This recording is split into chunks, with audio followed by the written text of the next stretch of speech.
Hello everyone, welcome to Balwinder Live YouTube channel. Today we will discuss about UPSC ACCAPF 2019 के exam के बारे में। और इसके एग्जाम के अंदर जितने भी आपके मैथ के क्वेश्चन आए थे हम उनको प्रॉपर्ली यहाँ पे डिस्कस करने वाले हैं। क्या राइट अप्रोच होनी चाहिए थी हर एक क्वेश्चन के लिए, वो हम सारा कुछ यहाँ पे डिस्कस करेंगे। और अगर आप मेरे चैनल के अंदर फर्स्ट टाइम आ रहे हो तो आप जरूर बलविंदर लाइव यूट्यूब चैनल को ज्वाइन करें और अपने फ्रेंड सर्कल से शेयर करें। और यही हमारे पास एक टेलीग्राम चैनल भी है, अगर आप मेरे साथ टेलीग्राम में ज्वाइन करना चाहते हैं तो इसी बलविंदर लाइव को आप सर्च करके आप टेलीग्राम में ज्वाइन हो सकते हैं। वहां पर मेरे जितने भी वीडियो के लिंक है वो टाइम टू टाइम अपडेट हो जाते हैं। कोई नई वीडियो आएगी वो वहां पे आपको अपडेट करके बता दी जाएगी। क्लियर? तो स्टार्ट करते हैं यहाँ पर आज का सेशन। आज के सेशन का सबसे पहला क्वेश्चन हमारे पास आपकी स्क्रीन के ऊपर आ चुका है। और ट्राई करना, अगर आपने कभी भी इसका पेपर दिया होगा तो आप इसको जरूर एक बार खुद भी ट्राई करके देखना कि आपको ये चीजें आती हैं या नहीं आती। क्लियर? क्योंकि ऐसे वाले क्वेश्चन अगर मान लो पेपर में रिपीट होते हैं तो आपको एटलीस्ट पता होना चाहिए कि ये क्वेश्चन हमने पहले कभी पढ़ा है या नहीं पढ़ा। ठीक, तो आपके पास अगर ऐसा कभी क्वेश्चन पूछा जाए और उसने पूछ लिया क्या यहाँ पर कि परफेक्ट क्यूब बताओ, तो रिमेंबर दैट परफेक्ट क्यूब के बारे में थोड़ा सा आपको पता होना चाहिए। लाइक अगर मैंने यहाँ पे लिख दिया 27 इज ए परफेक्ट क्यूब, कैसे पता चला? इसका हमें 1/3 का पार्ट पता होना चाहिए। 1/3 कितना हो जाएगा? 3। इसको बोलते हैं परफेक्ट क्यूब। जिसको अगर नहीं पता तो ये 1/3 को मैं ऐसे भी क्यूब रूट में यहाँ पे लिख सकता हूँ जिसका मतलब आएगा 3। यू कैन से 27 इज ए परफेक्ट क्यूब। और अगर मैं 28 की बात करूं, 28 की पावर यहाँ पे 1/3, तो ये कभी बन ही नहीं पाएगा परफेक्ट क्यूब। आपका आंसर पॉइंट में आएगा। क्लियर? तो आपसे ये क्वेश्चन में पूछा गया है कि यहाँ पर आपके इस क्वेश्चन के अंदर क्या ये नंबर जो है हमारे पास अगर परफेक्ट क्यूब है तो n की यहाँ पर हम क्या वैल्यू रख सकते हैं। उसने ये n की वैल्यू पूछी है, बाई ऑप्शन के अकॉर्डिंग क्या हो सकती है। क्लियर? तो देखो इस क्वेश्चन को कैसे कैसे हम सॉल्व कर सकते हैं। अगर आपको नहीं पता तो मैं आपको एक छोटा सा पॉइंट बताऊंगा, उसी के अकॉर्डिंग हम क्वेश्चन को सॉल्व करेंगे। क्लियर? सबसे पहले अगर मैं इसको देखूं तो ये मेरे पास, इसको मैं क्यूब के फॉर्मेट में ऐसे लिख सकता हूं। क्लियर? क्यों लिखा, कैसे लिखा, वे मैं बाद में बताऊंगा। पहले आप इसको देखो, हम ऐसे इसको रीअरेंज कर सकते हैं, बिल्कुल कर सकते हैं। ठीक है? और जो हमारे पास 3 की पावर यहाँ पे 12 है इसको मैं छोड़ रहा हूं यहाँ पर, और 3 की पावर जो 15 दे रखा है इसको मैं बिल्कुल एंड में लेकर जाकर यहाँ पर 3 की पावर 5 की पावर क्यूब लिख सकता हूँ। क्योंकि जब मैं इसको सिंप्लीफाई करूंगा तो 3 की पावर 9, 3 की पावर 15 बन जाएगा। क्लियर? और ये आपको यहां पर बताता हूं ऐसा मैं क्यों लिखा है, प्रॉपर्ली आप इस चीज को समझने की कोशिश करें। अगर किसी भी बच्चे को नहीं पता तो आपको ये फॉर्मूला पता होना जरूरी है। ये फॉर्मूला क्या होता है हमारे पास? ए का क्यूब प्लस बी का cube plus 3a² b plus 3a b का स्क्वायर। क्लियर है कहानी? ये फॉर्मूला आपको पता होना चाहिए। इसका फॉर्मूले का ये पार्ट होगा। अगर ये हमारे पास कहीं पे ये वाला पार्ट उसको क्वेश्चन के अंदर बन गया तो ऑटोमेटिकली आप सारे बच्चे बताओ, क्या मैं इसका क्यूब रूट कर सकता हूं या नहीं? क्या मैं इसका क्यूब रूट करूंगा? 3 से 3 कट जाएगा तो क्या इसका उत्तर a प्लस बी आएगा? मतलब ये आपका परफेक्ट क्यूब तभी हो पाएगा जब मेरे पास 4 वैल्यू 1 2 3 4 वैल्यू का प्रॉपरली क्यूब निकले, तभी मैं उसका प्रॉपरली क्यूब रूट कर पाऊंगा। क्लियर हो रही है कहानी? तो पहली बात तो 4 वैल्यू देकर आपके दिमाग में ये फॉर्मूला आना जरूरी था। दूसरा, आपको ये पता होना चाहिए कि a की पावर m अगर उसकी पावर n हो तो मैं इसको a की पावर m इंटू n यहाँ पे लिख सकता हूँ। क्लियर है? ये थोड़ा सा पॉइंट आपको पता होना चाहिए। ये आपका थर्ड इंडाइसिस का पार्ट है। क्लियर? अब यही दोनों क्वालिटी हम यहाँ पे लगा के देते हैं। अगर नहीं पता चला तो मैं यहाँ पर इसको मानूंगा कि a हमारे पास जो है, a हमारे पास है वो है 3 की पावर 3, और जो b हमारे पास है वो है 3 की पावर 5। तो क्या जो फॉर्मूला अभी अभी लिखा था वो लगा सकते हैं। क्या मैं इसको ये बना सकता हूँ a का क्यूब और ये हमारे पास है b का क्यूब, तो बीच में क्या आया था हमारे पास यहाँ पे 3 इंटू ए का स्केयर इंटू b। तो यहाँ पे 3 इंटू, जब मैं यहाँ पर इसका स्केयर करूंगा तो आप बताओ मुझे, यहाँ पे 3 की पावर 3, क्या उसकी पावर 2 आ जाएगी? और यहाँ पर मैं b लिखूंगा तो b के अंदर क्या आएगा? मेरे पास 3 की पावर 5 आएगा यहाँ पे। क्लियर कहानी? और जब मैं इसको सिंप्लीफाई भी करूंगा तो आप खुद ही चेक करो सिंप्लीफाई करने पे क्या आएगा। मैंने बताया था पावर की पावर होगी तो यहाँ पे मल्टीप्लाई होगा। तो ये आपस में कितना दे रखा है आपके पास? 6 एंड 5 कितना हो जाएगा आपके पास? 11 और 1 कितना हो जाएगा? 12। तो ये आपस में 12 दे रखा है और यहाँ पे 12 ऑलरेडी आपके पास मेंशन है। क्लियर है कहानी? और यहाँ पे आपके पास 15 था वो भी लिखा गया। अब ये वाला पार्ट था ये भी लिखा गया, तो एक पार्ट बच गया। कौन सा पार्ट बचेगा? वही फॉर्मूले का पार्ट जो बचा है 3ab का स्क्वायर। ये वाला पार्ट हमारे पास बच गया और यही पार्ट आपके पास यहाँ पे आएगा जो कि आपका 3 की पावर n कहलाएगा। यू कैन से फ्रॉम दैट पॉइंट, अगर मैं यहाँ पे देखूं तो 3 की पावर n किसके बराबर आएगा? 3ab का square according to this formula. ये कहानी क्लियर हुई सबको? और यहाँ पर बस वही पार्ट को आपको लिखना था और आपने ज्यादा कुछ नहीं करना था। 3 इंटू ए कितना है यहाँ पर? ये रहा इंटू बी का स्क्वायर, बी कितना है 3 की पावर 5 उसका स्क्वायर। क्लियर है? अगर किसी को नहीं पता तो इसको सिंप्लीफाई कर लो, 1 और 3 4 और ये हमारे पास 10 आएगा, यहाँ पर आएगा 14। तो 3 की पावर 14 मेरे पास यहाँ पे निकल के आएगा। इसका मतलब ये वाला पार्ट जो होगा वो 3 की पावर n होगा। You can say n is equal to 14। इसका मतलब डी इस क्वेश्चन का सही उत्तर। क्लियर? आई होप आपको ये कहानी समझ आई। अगर नहीं समझ आई तो आप इसको रिकॉर्डिंग सेशन में जाकर देख सकते हैं। और साथ ही साथ आपको बता दो, अगर आप में से कोई भी स्टूडेंट सीडीएस के क्वेश्चनों के ऊपर यहाँ पे सर्च कर रहा होगा प्रीवियस ईयर, तो सीडीएस के पेपर मैंने ऑलरेडी यहाँ पे सॉल्व कर दिए हैं। 2020 का यहाँ पर जो सेकंड पेपर हुआ था वो सॉल्व किया हुआ है। आप उसको जाकर डिस्क्रिप्शन बॉक्स या फिर यहाँ पे आई बटन के ऊपर जाके चेक कर सकते हैं। क्लियर? ये आपस में आपका नेक्स्ट पार्ट था। If a circle and A sphere have same perimeter. पहली बात तो सर्कल का पेरीमीटर का फॉर्मूला पता होना चाहिए 2 पाई आर, और उसके बाद स्क्वायर का आपको पेरीमीटर पता होना चाहिए 4a। ये मैंने कैसे लिखा एक बार रिपीट कर देते हैं। अगर मैं सर्कल की बात करूं, सर्कल का अगर रेडियस r होगा तो पेरीमीटर को सर्कमफ्रेंस बोलते हैं। सर्कमफ्रेंस का मतलब होता है बाउंड्री के ऊपर चलना। ठीक है, तो यहाँ पर ये बाउंड्री के ऊपर चल सकता है ऐसे। और ऐसे ही मैं अगर स्क्वायर की बात करूं तो स्क्वायर हमारे पास होता है जिसकी सारी साइडें बराबर होती हैं, और अगर मैं इसकी बाउंड्री के ऊपर चलना शुरू करूंगा तो ये कुछ ऐसे दिखाई देगा मेरे पास। क्लियर? तो अगर इसकी साइड ए होगी तो चारों साइड के ऊपर चलेगा तो इसका पेरीमीटर 4a होगा, और इसके सर्कमफ्रेंस का फॉर्मूला आपको याद होना चाहिए 2 पाई आर होता है। क्लियर? और स्क्वायर का जो एरिया होता है वो होता है ए का स्क्वायर। एरिया जो यहाँ पर मैं लिख सकता हूँ, ठीक है, और इसका एरिया किसके बराबर होता है पाई आर स्क्वायर। ये आपको थोड़ा बहुत पता होना जरूरी है। क्लियर? अब हम इस क्वेश्चन की बात करें, उसने बोल दिया कि जो सर्कमफ्रेंस का पेरीमीटर है और स्क्वायर का पेरीमीटर है वो दोनों के दोनों इक्वल है, तो हमने इक्वल कर दिए।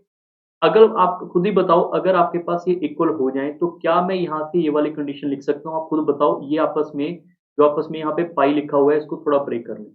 पाई को 22/7 into R is equal to 4a लिखा जा सकता है। ये आपस में कट गया हमारे पास यहाँ पे 2 बार, ये आपस में कट गया मेरे पास 11 टाइम। तो क्या यहाँ से मैं 11/7 लिख सकता हूँ? a बाई आर लिख के आर को उधर ले जाओगे तो क्या मैं इसको रेशियो की फॉर्मेट में लिख सकता हूँ? रेशो कैसे? a ratio r which is equal to 11/7। कहानी समझ आई मैंने कैसे लिखी कहानी? ठीक है, आप इसको अपने अकॉर्डिंग यहाँ पे रीअरेंज कर लो या फिर इसको इमेजिन कर लो, वो अब आपकी मर्जी रहेगी। ठीक है, और यहाँ पे उसने क्या पूछा हुआ है, हर एक क्वेश्चन के अंदर एरिया का जिक्र हो रहा है बार बार।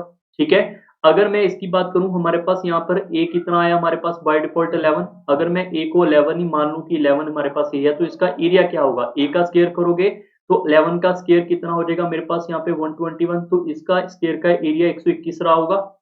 ऐसे ही अगर मैं यहाँ पर सर्कल का एरिया चेक करूं तो सर्कल का एरिया क्या होगा? पाई की वैल्यू लिखोगे 22/7 इंटू आर का स्क्वायर। आर कितना है मेरे पास 7, तो 7 का स्क्वायर कर लो यहाँ पे। ये इससे कट कर दोगे तो ये जो मल्टीप्लाई करोगे कितना आएगा? 154 आएगा यहाँ पर इसका एरिया। और उसने पूछा हुआ है कि यहाँ पर दोनों के एरिया इक्वल होंगे। आप खुद बताओ, ये 154 है, ये 121 है, ये इक्वल कहां से हो गए? ये ऑप्शन गलत हो गया। सेकंड ऑप्शन देखो, area of a circle is greater than the area of A square. ये डेफिनेटली ट्रू दिखाई दे रहा है by default. It mean second option आपका सही उत्तर था। ये भी गलत है, ये भी गलत है। क्लियर हुई कहानी? आई होप आपको ये वाला पार्ट समझ आया होगा। चलते हैं अभी यहाँ पे थर्ड क्वेश्चन के ऊपर। थर्ड क्वेश्चन की बात करें, ये एक हमारे पास अलजेब्रा का क्वेश्चन पूछा गया था। इसको दो तरीकों से हम कर सकते हैं। तो पहला तरीका क्या होगा, हमें यहाँ पर इसको कुछ ना कुछ इमेजिन करके चलना पड़ेगा। ठीक है, पहला तरीका क्या होगा, हमें यहाँ पर इस क्वेश्चन को कुछ ना कुछ इमेजिन करके चलना पड़ेगा, तो आपका उत्तर आ पाएगा। दूसरा हम क्या कर सकते हैं, इसको बाय ट्रेडिशनल मेथड हम इसके ऊपर फॉर्मूला बना के भी कर सकते हैं कवर। ठीक है, तो काफी बच्चों को दिक्कत होगा, सर फॉर्मूले से नहीं बन सकता ये क्वेश्चन, तो फॉर्मूले से ऐसे बनाया जा सकता है। इसको थोड़ा सा आपको ढंग से पढ़ना पड़ेगा। ठीक है, X square plus Y square. Clear? अगर मैं अपनी मर्जी से यहाँ पर कुछ ना कुछ ऐड कर दूं 2xy, तो क्या ये मेरे पास यहाँ पर अगर इधर 2xy किया तो इधर भी 2xy, तो ये फॉर्मूला बन जाएगा। एक तो ये तरीका था। ठीक है, फॉर्मूले से थोड़ा सा लेंथी लगेगा आपको, तो मैं उस अप्रोच को नहीं फॉलो कर रहा, क्योंकि पेपर के अंदर अगर आपको कोई ऐसा क्वेश्चन दिख रहा है और आप इसको फॉर्मूले से करने लग गए और आपके 4-5 मिनट लग गए, तो मेरे ख्याल से उसका कोई बेनिफिट नहीं होगा। आपको फॉर्मूले के साथ साथ कुछ ना कुछ इमेजिनेशन आनी चाहिए इन क्वेश्चनों के लिए। ठीक है, आप इस क्वेश्चन के अंदर खुद सोचो, खुद समझ के देखो। आप अगर जो भी दिल कर रहा है आप इसके अंदर वैल्यू को इमेजिन कर लो। ऐसा कोई फिक्स नहीं है कि यही वैल्यू फिक्स यहाँ पे पुट होंगी, नो। आपका जो भी दिल कर रहा है आप इसके अंदर इमेजिन को पुट कर सकते हैं, वैल्यू को फिल कर सकते हैं। जैसे X square plus Y square आपके पास 1 दे रखा है। आप खुद बताओ, अगर मैं इस क्वेश्चन के अंदर अगर मैं x को यहाँ पे 1 पुट करूं तो 1 का स्क्वायर 1 हो गया, यहाँ पे 1 है, तो y को बाय डिफॉल्ट मुझे यहाँ पे 0 रखना पड़ेगा, तभी मेरी पहली कंडीशन सही होगी। क्लियर? ये जरूरी नहीं है कि यही सही रखना है, हम y को 1 मान के x को भी कर सकते थे, वो आपकी मर्जी रहेगी। ठीक है, दूसरी में चेक करो, दूसरे में भी ऐसे कर सकते थे, तुम u को यहाँ पे 1 रखो और अगर तुम यहाँ 1 रखोगे 1 का स्क्वायर तो 1 हो गया, तो v को क्या करना पड़ेगा, मुझे 0 करना पड़ेगा, तभी आपके पास ये 1 बन पाएगा। क्लियर है कहानी। और ये दोनों कंडीशन को यहाँ पे देखो, क्या इसको सुटेबल यहाँ पर प्रॉपरली फिल कर रही है, अगर तो ये करगी तो आपका उत्तर आएगा, नहीं तो नहीं आएगा, सिंपल फंडा है। ठीक है, तो यहाँ पर हमने देखा जो 1 है x को तो आपने 1 माना, u को आपने यहाँ पे 0 माना, तो यहाँ सॉरी u को आपको पास यहाँ पर कितना है हमने माना, यहाँ पे u को हमने यहाँ पे 1 माना, तो हमने यहाँ पे 1 मान लिया। क्लियर। और प्लस y को हमने यहाँ पे v को y एंड v को हमने 0 माना, तो यहाँ पे 0 एंड 0 मान लिया। जब मैंने 0 एंड 0 मान लिया तो ये तो यार 0 के बराबर आ रहा है, बट हमारे पास इसको सॉल्व करेंगे तो ये तो 1 आ रहा है, तो 1 इज नॉट इक्वल टू 0, तो ये कंडीशन में आपका यहाँ पे वैल्यू फिट नहीं हुआ, तो इट मीन जो हमने इमेजिन किया वो सारा का सारा क्या हुआ, गलत हुआ। बट इसका मतलब ये नहीं कि इमेजिनेशन गलत होगा, बस आपको मैं सिर्फ हिंट बता रहा था कि आपको सॉल्व कैसे करना है पेपर में। ठीक है, अब यहाँ पर आपको पता चला कि यार x को मेरे 1 पुट करने पे, y को 0 पुट करने पे ये कंडीशन यहाँ तक तो सुनते ठीक है, बट जब मैं यहाँ पे फिल करता हूँ तो यहाँ पे करता हूँ तो बराबर नहीं बैठ रही, तो मैं इसको रिवर्स भी तो कर सकता हूँ। रिवर्स कैसे, मैं यहाँ पर v को 1 मान लूं और u को यहाँ पे 0 मान लूं, तो अगर मैं v को यहाँ पे 1 मानूंगा, u को 0 मानूंगा, तो ये 1 के बराबर होगा, और यही दो कंडीशन को आपको यहाँ पे लगाना पड़ेगा। आप चेक करके देखो, यहाँ पे x को 1 माना, u को 0, तो आपके पास ये वाला पार्ट 0 हो गया। प्लस अब मैंने यहाँ पे y को यहाँ पे 0 माना और यहाँ पे v को 1 माना यहाँ से, तो ये भी आपका 0, और 0 प्लस 0 आपका 0 भी हो रहा है। इट मीन जो वैल्यू हमने मानी थी अब की बार, वो बिल्कुल आपकी टोटली यहाँ पे क्या होगी है, ट्रू होगी। और ट्रू हो गया तो यहाँ पर ऑप्शन यहाँ पे चेक कर लो, पहला ऑप्शन चेक करो, x का स्क्वायर मतलब 1 का स्क्वायर, 1 का स्क्वायर तो 1 होगा, u का स्क्वायर, u कितने 0, तो 0 का स्क्वायर तो 0, तो 1 का स्क्वायर प्लस 0 कितना होगा 1, तो पहली स्टेटमेंट ट्रू है। दूसरी स्टेटमेंट यहाँ पे y एंड u की वैल्यू पुट करो, y हमारे पास 0 है, 0 का स्क्वायर 0, और v हमारे पास 1 है, 1 का स्क्वायर 1, तो इनको ऐड करोगे ये भी 1, ये भी आपका ट्रू है। थर्ड देखो हमारे पास x इंटू यू, यू हमारे पास 0 है तो ये 0 हो जाएगा सारा का सारा, यहाँ पे y 0 है तो ये भी 0, 0 प्लस 0 0 हो गया, तो थर्ड भी ट्रू हो रहा है, मतलब तीनों के तीनों आपके ट्रू हो रहे हैं, ये आपके इस क्वेश्चन का सही। क्लियर हो रही है कहानी। चलो अब चलते हैं हमारे पास नेक्स्ट पार्ट के अंदर, यहाँ पे क्वेश्चन नंबर 4 के ऊपर। ये आपका एक फ्री नंबर का क्वेश्चन है, जब मैं आपको कभी प्रैक्टिस करवा रहा हूँ इस क्वेश्चनों के ऊपर तो काफी बच्चों को लगता है सर इतना बेसिक क्वेश्चन कहाँ से आएगा, कौन से पेपर में आएगा, तो ये 2019 में सीएपीएफ के अंदर बेसिक क्वेश्चन भी आए हुए हैं पेपर के अंदर, तो इनको आप किसी भी हालात के अंदर गलत मत करना। ठीक है, यहाँ पे देखो 1/6 ऑफ ए नंबर, 1/6 ऑफ का मतलब क्या होता है, हमेशा याद रखो multiply of a number, number को x मान लो, which is equal to 53। Clear, तो x किसके बराबर आएगा 53 इंटू 6। कुछ बच्चे इसको मल्टीप्लाई करने लग जाते हैं, मल्टीप्लाई नहीं करना।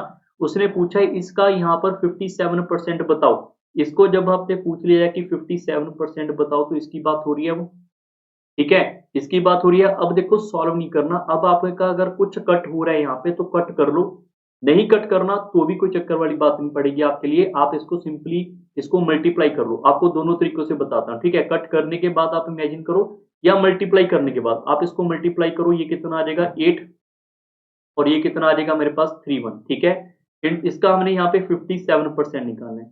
आप सबको पता है यार 57% 50 से तो ऊपर होगा, 50 से ऊपर होगा मतलब इसका हाफ से ऊपर होगा।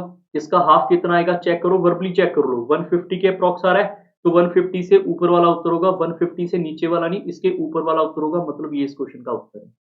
अगर आपको ऐसे नहीं करना तो आप इसको कट कर लो, 53 इंटू 6 इंटू 57 था, डिवाइड बाय 100, यहाँ पे आप इसको कट कर लो, ये 50 टाइम और ये आपस में 3 टाइम चला जाएगा। अब आपको सारा का सारा सॉल्व नहीं करना, मान लो ये 53 नहीं ये 50 है, इसको कट कर दो, 3 इंटू जब 57 करोगे तो ऑटोमेटिकली 150 से थोड़ी सी वैल्यू ऊपर आसपास आ रही है, आगे की वैल्यू आएगी तो 150 से आगे वाली वैल्यू यही है, तो इसको बोलते हैं बाय अप्रोक्सीमेशन मेथड, आपको पूरा का पूरा मल्टीप्लाई करने की यहाँ पे जरूरत नहीं पड़ती। क्लियर, थर्ड ऑप्शन आपका सही है। नेक्स्ट क्वेश्चन के ऊपर चलते हैं, और हमारे पास क्वेश्चन नंबर 5 के ऊपर। आपको लग रहा होगा काफी इजी क्वेश्चन थे पेपर के अंदर, बट कुछ क्वेश्चन ट्रिकी भी थे, जैसे ये वाला क्वेश्चन भी बहुत बेसिक है। ठीक है, इस क्वेश्चन के अंदर देखो, the numerator of a fraction increase by 200। आप एक चीज को यहाँ पे सीखे पहले तो, फिर आपको ये क्वेश्चन आराम से समझ आएगा। मान लो मेरे पास कोई नंबर है यहाँ पे 200, मैंने बोल दिया इसका 10% का इंक्रीमेंट करना है। ठीक है, तो आप इसका 10% निकालो पहले,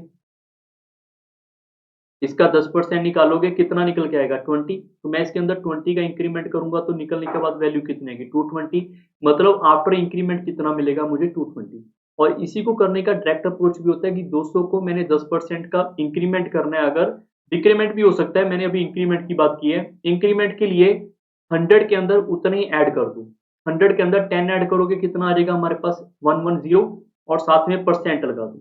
परसेंट का मतलब क्या होता है, यहाँ पे डिवाइड बाय 100, ये दो की दो जीरो कट गई तो सीधा आपका 220 उत्तर आएगा। मतलब आफ्टर इंक्रीमेंट वाली वैल्यू वो डायरेक्ट निकल जाती है। क्लियर है कहानी? ये मैंने सारा कुछ क्यों बताया आप खुद यहाँ पे चेक कर लो। अगर इस क्वेश्चन की बात करें, न्यूमिनेटर को x मान लो, x वाला अगर 200% क्या हो रहा है, इंक्रीज हो रहा है। रिमेंबर दैट अगर यहाँ पे 10 होता तो 110 लिखा था हमने, अगर यहाँ पे 200 होगा तो यहाँ पे क्या लिखोगे, 300% लिखोगे। कहानी क्लियर है? और आफ्टर इंक्रीमेंट की वैल्यू यहाँ पे जो भी आई होगी वो आ चुकी होगी। दूसरा आपके पास है डिनोमिनेटर, डिनोमिनेटर को यहाँ पे मैं y लिख लेता हूँ, इसको उसने बोल दिया 300% का इंक्रीमेंट। 300% का इंक्रीमेंट मतलब अगर 10% का इंक्रीमेंट होता है 110 लिखते, 300 का मतलब होगा तो यहाँ पे 400 लिखोगे, क्योंकि 100% यहाँ पे बढ़ा के लिखा जाता है, 100 नंबर यहाँ पे ऐड किया जाता है। अगर डिक्रीमेंट होता 100 में से माइनस कर देते हैं। Clear? After increment and decrement जो भी वैल्यू आएगी वो आपकी 9/17 यहाँ पे दिखाई दे रही है। और इसी को सिंप्लीफाई करो, देखो परसेंटेज से तो परसेंटेज ही कट गया, तो यहाँ पे जब x बाई वाई करोगे, यहाँ पर आपकी 2 से 2 जीरो कट गई, 3 आपका इससे कट गया 3 बार, तो x बाई वाई कितना आ रहा है, 12/17 आ रहा है। मतलब पहले वाली फ्रैक्शन ये रही होगी 12/17, मतलब आपका थर्ड ऑप्शन सही है। क्लियर हुई कहानी? बहुत बेसिक बेसिक से क्वेश्चन थे, बस आपको एक बार सोचना था और ज्यादा इसके अंदर नहीं कुछ करना है। क्लियर? नेक्स्ट क्वेश्चन है, आपके पास एक टेस्ट था जिसके अंदर 150 टोटल क्वेश्चन थे। नेहा ने 40% को जो उत्तर है ऑफ द फर्स्ट 90 क्वेश्चन, तो आंसर 40%, ओके 40% करेक्ट आंसर दिया out of a 90, 90 out of a 50। मतलब आप एक चीज को समझ के देखें, यहाँ पे अगर मैं यहाँ पर इसको ऐसे लिखूं, ध्यान रखना है इसको एक ट्रिक से समझ लेना। मैंने आपको बताया था शॉर्ट ट्रिक लॉन्ग मेथड, सारा कुछ आना चाहिए। 90 आंसर दिए उसने, कितने में से, 150 में से। 150 में से 90 का आंसर दिया और मल्टीप्लाई बाय 100 करोगे, क्या निकलेगा फिर, परसेंटेज। हम परसेंटेज में नहीं जा रहे, हम इसको फ्रैक्शन में रख लेते हैं। मतलब 190 उसने आंसर दिए, 150 में से कितने करेक्ट किए उसने, 40% करेक्ट किए। प्लस बचे कितने आपके पास, 1% ऑफ द 60 क्वेश्चन, बचे कितने, 60 तो बच गए। 60 उसने 150 में से उसने क्या किया, वहां पर उसने ये पूछा है 150 में से 60 के ऊपर कितने वो यहाँ पर करेक्टली आंसर करे कि पूरे टेस्ट में उसको 60% मिले। मतलब इसके ऊपर उसने कितना यहाँ पर कितना यहाँ पे परसेंट सही दिया हमें नहीं पता, बट जब मैं इसको ऐड करूंगा यहाँ पे तो उसको 60% ओवरऑल मिले, तो यहाँ पे मैं 60% ओवरऑल लिख दूंगा। ठीक है? कुछ बच्चों को लगा होगा सर यहाँ पे आपने परसेंट ही लिखा, यहाँ पे परसेंट, एक्चुअली में परसेंट लिखने का कोई फायदा नहीं होगा, परसेंट आपका कॉमन निकल के कट जाएगा तो नहीं लिखेंगे। ठीक है? अब इसको सिंप्लीफाई करना आपकी जिम्मेवारी है। ठीक है? आप इसको खुद सिंप्लीफाई करोगे तो और भी अच्छा लगेगा। देखो आप इसको सिंप्लीफाई मैं कर देता हूँ, 0 से 0 कट गया, 0 से 0 कट गया। ठीक है? आपकी मर्जी, आप इसको 15 इंटू 40 जैसे मर्जी कट कर सकते हैं, कोई इशू नहीं है। जैसे यहाँ पे 3 आ गया, यहाँ पर ये 5 टाइम हो गया, यहाँ पर ये 2 बार और यहाँ पे ये 5 बार। ठीक है? अब मैं इसको यहाँ पे थोड़ा सा साइड लिख लेता हूँ। जब मैं 3 को इससे मल्टीप्लाई करूंगा कितना आएगा, 120% डिवाइड बाय 5। क्लियर? वैसे इसको क्यों करना था, यहाँ पे हम कट कर तो रहे हैं यहाँ पे 8 टाइम। ठीक है? 8 इंटू 3 कर लोगे, सीधा सीधा कितना आएगा आपके पास, 24%। प्लस बचा कितना आपके पास यहाँ पे 2/5 of X which is equal to 60%। ठीक है? परसेंट हमने कट कर दिया था तो मैं इसको भी नहीं लिखूंगा। 24 इधर आके माइनस कर दोगे, कितना बचेगा यहाँ पे 36। 36 इससे कट करोगे 2 बार, कितना आ जाएगा आपके पास 18, और 5 से मल्टीप्लाई करोगे कितना आ जाएगा 90। तो आपका उत्तर क्या आएगा यहाँ पे 90। जो बचे हुए 60 क्वेश्चन थे उसको 90% प्रॉफिट के ऊपर करने पड़ेंगे। Correctly answer. ठीक है? तभी ओवरऑल उसको 60 नंबर मिलेंगे। तो इस क्वेश्चन का ओवरव्यू बताऊं तो सिंपल सा एक आप हिंट याद रखना प्रॉपरली।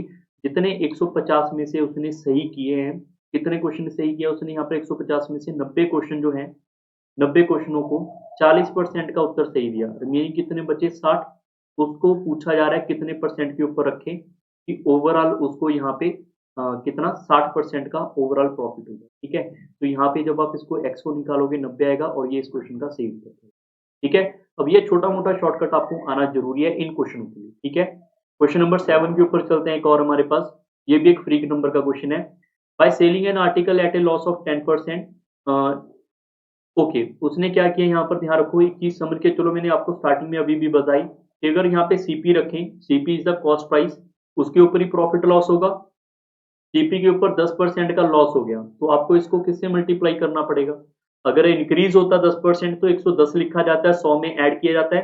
अगर यहाँ पे डिक्रीज हो रहा है तो यहाँ पे 100 में माइनस किया जाएगा, 100 में 10 माइनस करोगे तो क्या आएगा, 90% आएगा। Clear. After CP and loss जो भी वैल्यू आएगी वो एसपी आएगी, वो आपके पास है 2700। ठीक है, जीरो से जीरो कट गई, ये आपस में कट गया हमारे पास 300 टाइम, और 10 आपका इधर मल्टीप्लाई होगा तो सीपी कितना आएगा, 300 आएगा, 3000। ठीक है, और 3000 की चीज को 3600 रुपए की वो बेच रहा है, मतलब उसका एसपी कितने अब की बार यहाँ पे 3600। तो आपको सीधा सीधा डायरेक्ट दिखाई दे रहा है कितने का प्रॉफिट हुआ, 600 का। हमेशा जो प्रॉफिट होता है वो सीपी के ऊपर होता है, तो सीपी डिनोमिनेटर में और मल्टीप्लाई बाय 100 करोगे, आपका प्रॉफिट निकल जाएगा। क्लियर। यहाँ पर आप इसको कट करके देखोगे, ये आपस में टोटली आपका 1/5 टाइम कट जाएगा, 1/5 इंटू 100 करोगे विच मीन 20%। ठीक है, 20% आपका सही उत्तर होगा, ये इस क्वेश्चन का आपका सही आंसर है। क्लियर। नेक्स्ट क्वेश्चन के ऊपर चलते हैं, क्वेश्चन नंबर 8 के ऊपर।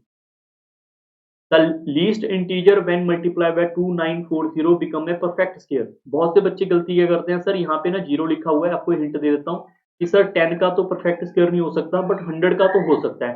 तो उनको लगता है सर यहाँ पे एक जीरो मिस है, तो वो यहाँ तो इसको मल्टीप्लाई कर लेते हैं या इसको मल्टीप्लाई करके अपना उत्तर लगाते हैं, और दोनों ऑप्शन आपके गलत हैं। ठीक है, ऐसे नहीं कभी भी करना। आपको जब भी ये क्वेश्चन आएगा तो आपने क्या करना है, 2940 को हमेशा ब्रेक कर लो। मैं आपको ऐसे ब्रेक करके दिखा रहा हूँ, आपको कोई और तरीका भी आता होगा, जैसे आपको काफी को टेबल आता होगा 8 का, 2 का, 4 का, जल्दी से भी कर सकते हैं, आपकी मर्जी है। ठीक है, मेरा थोड़ा ध्यान ये है कि मैं जो बच्चों को बेसिक से पढ़ाना चाहता हूँ, तो बेसिक से आपको ये चीज आसानी से समझ आएगी। ठीक है, पहले हमने ऐसा किया, मुझे पता लग रहा है 2 के टेबल पे भी जाएगा और 7 के टेबल पे भी जा रहा है, तो पहले मैं 7 के ऊपर कर देता हूँ 210। फिर यहाँ पे मुझे लग रहा है यहाँ पे 2 के टेबल पे जा रहा है 105। उसके बाद मुझे लग रहा है 3 के टेबल पे जाएगा, फिर आएगा 35। फिर मुझे लग रहा है यहाँ पे आपके 7 के टेबल के ऊपर जा रहा है 5। फिर मुझे लग रहा है 5 के टेबल के ऊपर जा रहा है 1। ठीक है, आपको कुछ लगा होगा कुछ बच्चों को, सर यहाँ पर आप पहले 2 लिखोगे फिर 3, आपकी मर्जी, आप 2 3 चीज जैसे मर्जी लिख सकते हैं। ठीक है, और यहाँ पे जो वैल्यू आएगी वो आपके पास निकल के क्या लेकर आ रही है, 2 आपका ट्वाइस टाइम आ गया, 2 की पावर 2 आ गया, और यहाँ पे 3 एक बार आया, 5 आपका एक बार आया, 7 आपका पास 2 बार आ गया। ये पूछा है यहाँ पर यही गिवन है आपके पास। अगर हमें यहाँ पर एक परफेक्ट स्क्वायर चाहिए, तो आप खुद बताओ, परफेक्ट स्क्वायर के लिए अगर मैं यहाँ पर आपको सिंपल बात बताऊं कि x है, x का स्क्वायर है, तो ये आपका परफेक्ट स्क्वायर हो ही जाएगा, क्योंकि इसको कट करोगे x बन जाएगा। इट मीन मुझे यहाँ पे स्क्वायर चाहिए सारे वाले पार्ट। यहाँ पे 2 का स्क्वायर है, ठीक है, 7 का स्क्वायर है, ठीक है, तो यहाँ पे 3 एक नंबर है, एक हमें 3 और चाहिए, तभी तो एक और एक मिलकर यहाँ पे 2 बनेंगे। और यहाँ पे 5 एक है, तो 5 मुझे एक और चाहिए, तभी तो मिलकर 2 बनेगा। और अगर 2 बनेगा तभी आप इसका परफेक्ट स्कोर कर पाओगे, स्क्वायर कर पाओगे, मतलब मुझे 3 और 5 नंबर चाहिए, मतलब मुझे 15 नंबर और चाहिए था। तो ये आपके इस क्वेश्चन का सही उत्तर है। क्लियर। आई होप आपको जो मैं चीजें बता रहा हूँ आपको समझ आ रही है। अगर समझ आ रही है, वीडियो को लाइक करें और अपने फ्रेंड सर्कल से जरूर शेयर करें। ठीक है, तभी आपको ज्यादा से ज्यादा चीजें समझ आती हैं। ठीक, अब यहाँ पर देखो, ये एक नंबर है हमारे पास, इसको आपको समझना पड़ेगा, सीखना पड़ेगा। 2 डिजिट नंबर का एक लॉजिक होता है हमारे पास। 2 डिजिट नंबर का लॉजिक क्या होगा, अगर मैं देखो यहाँ पर 1 एंड 2 लिखूं 1 एंड 2 लिखूं, इसको रिवर्स कर दोगे कितना आएगा, 21, और इनका डिफरेंस चेक करो 9 आएगा। मैं एक बार फिर से रिपीट करता हूँ, 1 एंड 3, इसको रिवर्स करोगे 31, इनका डिफरेंस कितना आएगा, 18। मैं एक बार फिर से लिखता हूँ, 1 एंड 4, इनको रिवर्स करोगे 41, इनका डिफरेंस कितना आएगा, 27। ठीक है, अब मैं फिर से ऐसे लिखता हूँ, 1 एंड 5, यहाँ पर इनको रिवर्स करोगे 51, इनका रिवर्स करोगे 36। क्लियर। 1 एंड 6, इनको रिवर्स करोगे 6 एंड 1, इनको जब मैं यहाँ पे डिफरेंस लूंगा वो आएगा 45। ठीक है, फिर लिखोगे 1 एंड 7, इनको रिवर्स करोगे 71, इनका डिफरेंस कितना आ रहा है, चेक करो 54।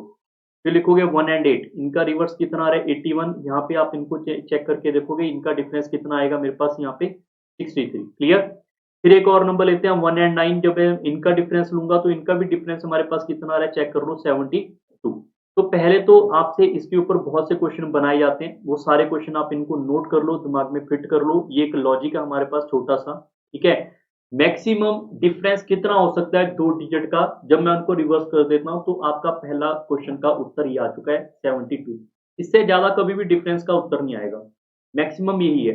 कितनी पॉसिबल वैल्यू बना सकते हैं, कितने यहाँ पे डिफरेंस बन सकते हैं, 1 2 3 4 5, पांचवा ये वाला 6 7 और 8, 8 नंबर हम डिजिट के डिफरेंस बना सकते हैं यहाँ पे। ठीक है, और 2 नंबर डिजिट के ऊपर। क्लियर। कुछ बच्चों के दिमाग में आएगा, सर आपने 1 एंड ये 12 13 वाले नंबर ले लिए, आपने 21 वाले नंबर नहीं लिए, आप उनको भी लेके चेक कर सकते हैं, कोई इशू नहीं है, इतना ही आएगा। ठीक है, ये हमारे पास 2 क्वेश्चन हो गए, कितने नंबर बनते हैं, 8 नंबर बनते हैं। सबसे बिगेस्ट डिफरेंस क्या आएगा, 72 का आएगा। क्लियर।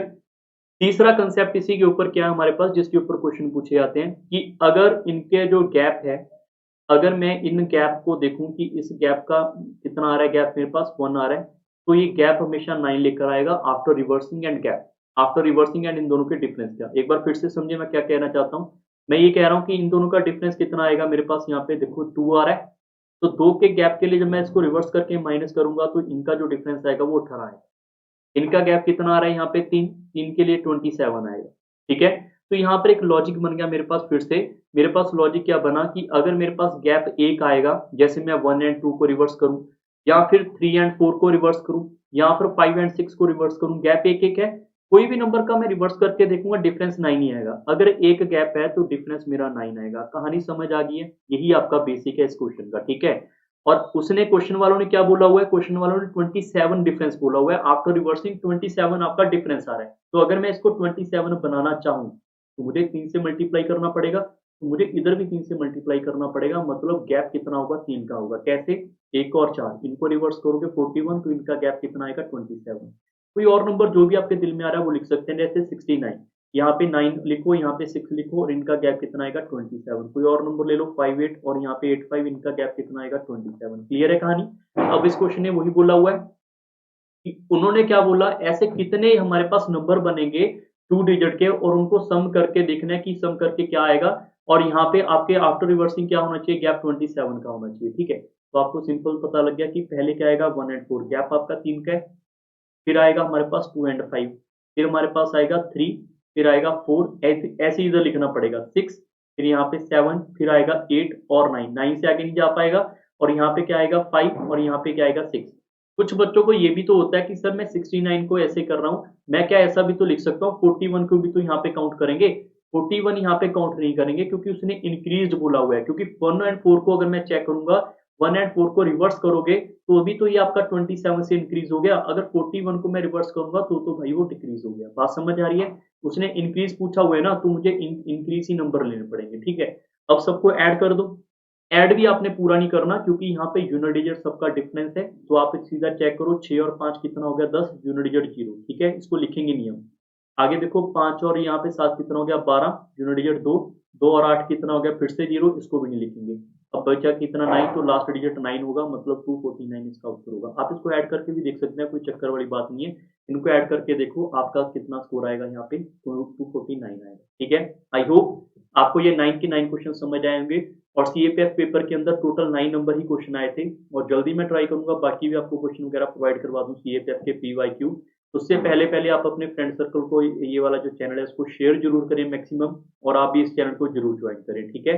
मिलते हैं हमारे नेक्स्ट पार्ट के अंदर। Bye bye, take care and